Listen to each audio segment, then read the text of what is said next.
Alright, Shalom. All glory and praises and honor unto Yahweh Bashem Yahushai. Double honors to the apostles and elders at Great Millstone. Salutations to the brothers teaching this truth and sincerity. And shalom to the few brothers and sisters that's listening and supporting this truth as well. Alright, so I came across this article. It says IBM built a computer the size of a grain of salt. Here's what it's for. Alright. Just have to make it plain that we already know that the RFID chip is out, which is they say it's like the size of a grain of rice. But I just want to bring this out because this is a recent article as well, just letting you know that the technology is out here. Just to reassure that letting the people know, warn the people, man. All right, because they're making a computer the size of a grain of salt, which is even smaller than a grain of rice, man. Alright, so let me get into this article here. It says IBM has unveiled what it claims to be the world's smallest computer, the size of a grain of salt. Okay, the computer will cost less than 10 cents to manufacture and is intended for logistics applications. Alright, the device is one type of what IBM calls crypto anchors, digital fingerprint that can be embedded in everyday items in order to verify their provenance and contents. Another example of this concept is edible ink that can be stamped on pills. Alright, so basically they're just trying to they're gonna be able to add this computer to certain items and bring everything closer to one database, man. So say you go to the store, they already have a barcode.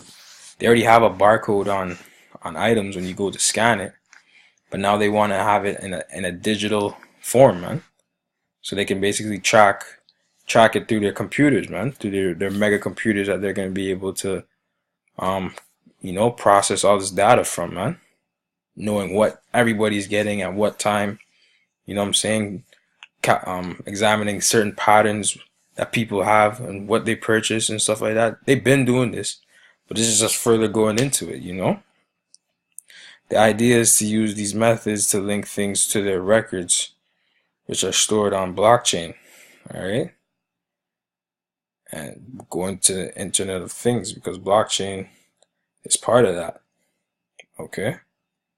Blockchain technology, familiar to most people as the underpinning of the Bitcoin cryptocurrency, involves storing records and ledgers that are resistant to tampering.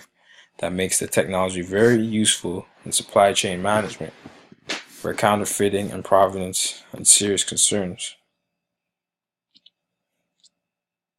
It says the diamond industry has been an enthusiastic early adopter. Alright, so they can keep track of where their diamonds are going, man. So of course they would want to be, concerned and invest in this technology. Alright. It says IBM's new computer, which it will detail at its Think 2018 conference on Monday, contains up to 1 million transistors along with a small amount of static random access memory, a light emitting diode, and photo detector that allow it to communicate, and an integrated photovoltaic cell for power. IBM claims that it is small enough and cheap enough to put anywhere and everywhere. Alright? So this is basically their way of tracking, man. If you put this on whatever you own, you buy something and it has this computer on it, alright, that's them being able to know where they can track that data, man. Alright? And going back to the chip, man. The chip can go inside of you, man. So that's them saying anywhere and everywhere, man. Alright? Because how are you gonna get that chip? You're gonna get, if you take it, it's an incision, man. Alright?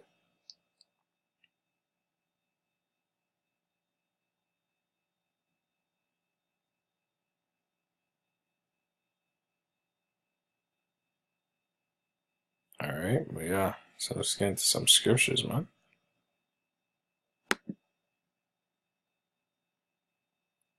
Alright, so this is 2 Corinthians 2:11. It says, lest Satan should get an advantage of us, for we are not ignorant of his devices, man. Alright, so this mini computer, the size of a grain of salt, is another one of Satan's devices, man. Being carnal. Alright, trying to calculate everything, trying to process everything, trying to know everything on the left hand side, man. Not through the spirit, man. I'll be out about Shem Yao Shai. Alright. This is Revelations 13:16. It says, and he causeth all, both small and great, alright, rich and poor, free and bond, to receive a mark in their right hand or in their foreheads, and that no man might buy or sell save he that had the mark, or the name of the beast, or the number of his name. Okay. Here is wisdom. Let him that hath understanding count the number of the beast, for it is the name of a man, and his number is 666. Okay. So yeah, I just wanted to bring this out. Just a quick article, you know. But yeah, shalom.